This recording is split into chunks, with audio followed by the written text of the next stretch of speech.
Hey you guys, so today's video is all about easy ways that you can reduce waste today. This video is brought to you in part by Poshmark. They play a huge role in one of the ways that I recommend you guys reducing your waste. If you don't know, Poshmark is an easy to download, easy to use app. I've been playing around with it lately and I even have my own Poshmark store now. I'll leave all the information to it down below, and please leave your Poshmark stores down below as well. Like I said, we'll circle back to why Poshmark is such a great way to minimize your environmental impact. So definitely stay tuned to see how Poshmark can help you reduce the amount of waste that you are currently producing. Before we get started, make sure you come and find me and hang out with me on Instagram. I feel like I look really strange right now, and if you think I look really strange right now, that's okay.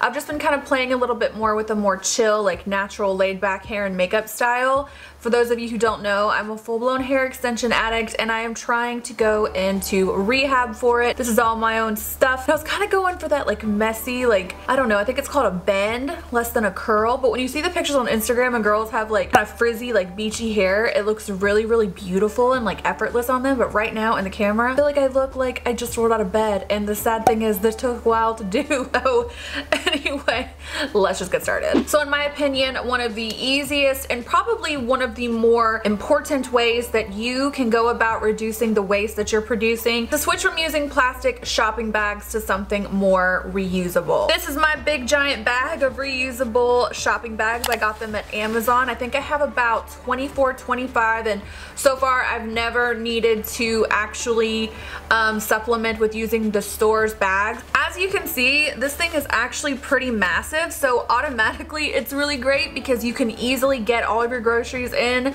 to your house from your car in one trip. If you know me, I am not no two-trip chump. I am going to make this work with one trip, and these giant bags definitely lend themselves to doing so. If you really want to be a star student and take it a step further, you can purchase reusable produce bags. Because I'm vegan, I am buying a lot of produce, and having a reusable bag to store my produce in or to buy it at the grocery store as opposed to the plastic ones has definitely been a really huge way that I've been minimizing the amount of waste in our house. Like, I don't know about you guys, but we actually had a collection of plastic bags so embarrassingly big that my closet was no longer able to handle them. So then what, they went straight into the garbage. Only a tiny amount of plastic bags that people are using at the grocery store that are even being recycled at all. That little recycle symbol that you see on things, every state is different in how they regulate recyclable materials. So as a result, tons of things that you might actually think are being recycled probably are not. Not that I want to discourage anyone from recycling, because anything you can do is better than nothing at all, obviously, but if you can just cut the plastic bags out of your life, make sure you keep them in your car.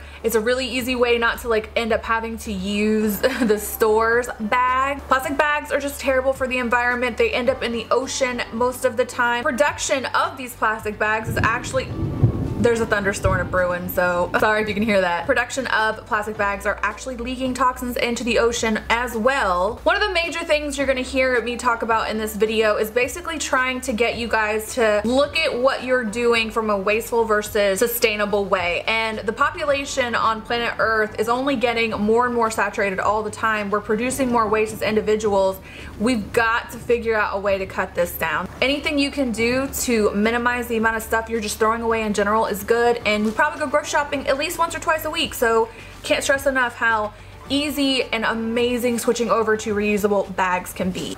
I really did want to talk to you guys quickly about the huge impact that fast fashion is having on the environment. If you're not familiar with what fast fashion is, stores like H&M, Forever 21, Zara, those are kind of like a fast fashion retailer because they're constantly putting out new collections. I mean, you can go to H&M on a Monday and go in the following Monday and there's a whole new buku of things out there. I mean, that stuff is coming from somewhere. It's not just falling from the sky. It is the #2 leading contributor to waste on planet Earth right now, behind fossil fuel. 20% of industrial water pollution comes from treating and dyeing textiles for fast fashion. The second largest polluter of water takes 700 gallons of water to produce the cotton needed to make one t-shirt. Average American every year is discarding around 68 pounds pounds of clothing, and 85% of that is ending up in landfills. The environmental impact of fast fashion is bad enough. Then you also have to take into account how exactly they're able to be made at all. Typically what's happening is you're having things like sweatshops in foreign countries. Those people are getting paid like 20 cents an hour. They're working around the clock with little to no break. Some people are fainting and passing out. Like, it's just a terrible, terrible broken system. Apps like Poshmark are really great for, once again, a multitude of reasons. I mean, number one, you can clean out your closet and get rid of things that you already aren't wearing very much and make a little bit of cash out of it, as opposed to just throwing it away. Number two, the act of things like thrift stores and consignment stores, and even this app, which is even easier because you don't have to go hunt one down. You can filter what you're looking for by brand, by size. It's so quick and easy. This is automatically going to reduce the amount of fast fashion that is bought immediately. You have a t-shirt from Forever 21 that you were super into a year ago, as opposed to just throwing it out or going to Forever 21 and buying a brand new fresh one that was recently manufactured. You put your t-shirt on Poshmark, sell it to someone who wants it, find a t-shirt on Poshmark that's similar to the one that you're looking for, and there in of itself you have minimized your carbon footprint crazy compared to just constantly going out and needing to pad your closet with stuff you're just gonna get rid of in a couple of weeks to a month anyway. Super easy to use and download, and as I said in the beginning of the video, I have my own Poshmark store. It's little because I recently did my own closet purge. I think I Marie Kondo'd pretty hard at the end of last year, so I don't have as many things as I would like to eventually have on my store, but there will be some coming. And as I said in the beginning, I would love to know your store name is if you have one as well. The number 3 easiest way to reduce waste is to cut down on your paper towel and paper napkin consumption. This is something that I am working on myself. It kind of upsets me to take inventory of how frequently me and my family go through paper towels. I mean, we were buying those big, I think they're like 6 packs of paper towels.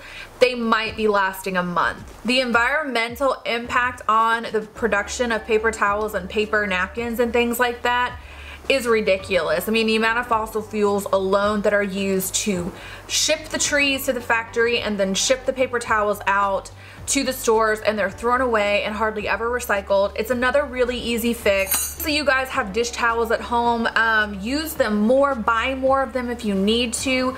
Just be more aware of how often you find yourself reaching for a paper towel just to dry your hands off. That can easily be done with a cloth towel, and then on top of that, another really cool, easy way to cut down your paper towel usage is to switch to cloth napkins. I think the majority of the time that I pull for a paper towel to begin with, it's probably to wipe my hands or to take with me to the dinner table so that I can have a napkin nearby.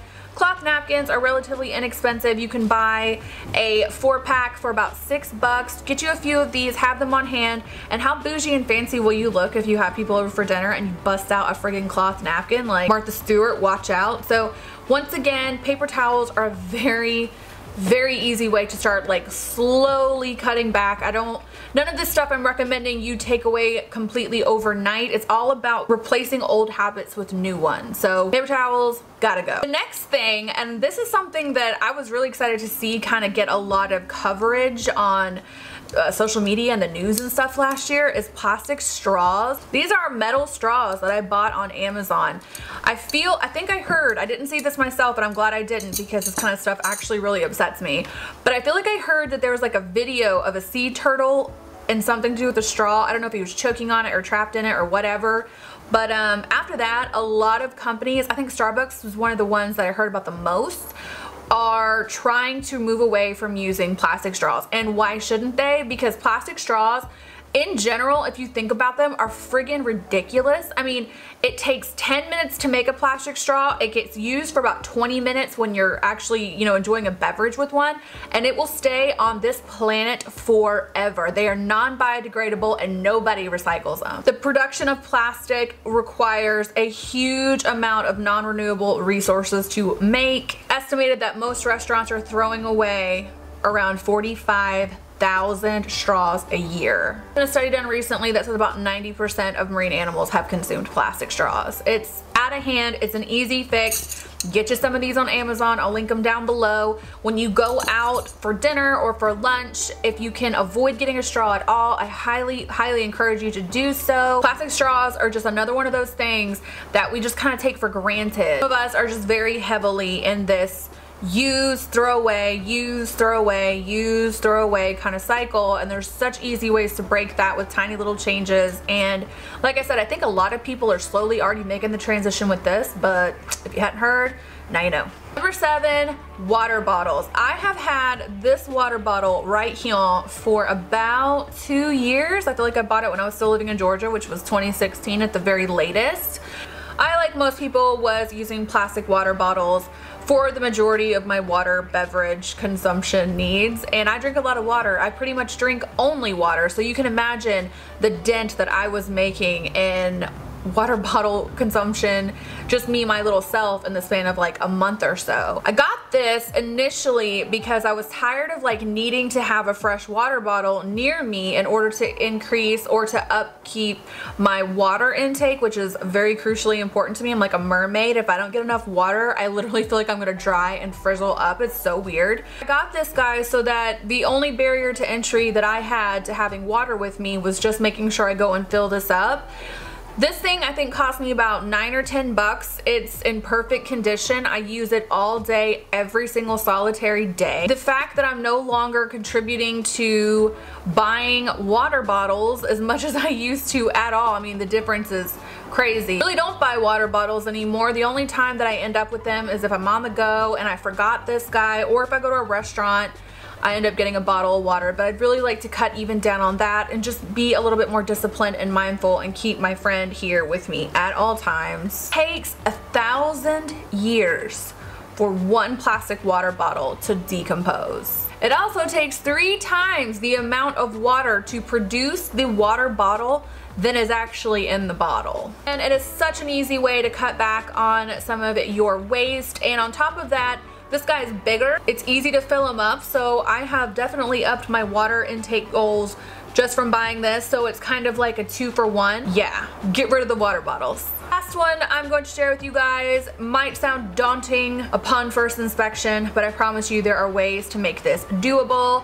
One of the best and biggest ways that you can cut down on waste and help the environment, period, astronaut, if not the biggest, is to go vegan. If you don't go vegan, you can easily incorporate more plant-based meals into your life, and or I would love to have some sort of Meatless Monday challenge with you guys, because just one day a week for 1 year eating vegan, you will save 85,000 gallons of water, 245 pounds of grain, 7,700 square feet of rainforest, 10 billion animal lives will be saved. You know, one thing that a lot of people may not know about the environmental devastation that the agricultural industry can wreak or is wreaking on our planet is the deforestation of the rainforest for the sole purpose of growing crops to feed the animals that we're eating. The process of raising animals just to be eaten is taking up about 45% of the planet, and 1 to 2 acres of rainforest are being cleared every second. It takes around 6,444 gallons of water to produce beef for consumption, and it takes about 326 gallons to produce oranges. Like, pretty cut and dry. Even if you don't give 2 craps about the animals, if you don't give 2 craps about your health, I mean, the planet, this is what we got. This is all we got to work with. If you have kids, if you plan on having kids, I kind of think it's extremely irresponsible not to think about the environmental impact of what we do every day and kind of what we're leaving behind. I said before, you don't even have to go totally vegan. I gave you the stats for what will happen if you just have a Meatless Monday every week for an entire year. If everyone did that, do you just imagine the positive impact it would have? It almost like makes me want to cry when I think about how easy and how great that would be. Alright guys, that is the end of this video. I don't remember how many I said. It might have been 8. So like 8 easy ways to, we'll call it go green, reduce waste, minimize your carbon footprint, whatever you want to call it. Tiny little changes that we can make on a daily basis, a weekly basis, that will make a huge change in the planet and what we're going to leave for generations to come. Make sure you subscribe if you are not. Check the down bar for links to all my social media platforms, and I will catch you in the next one.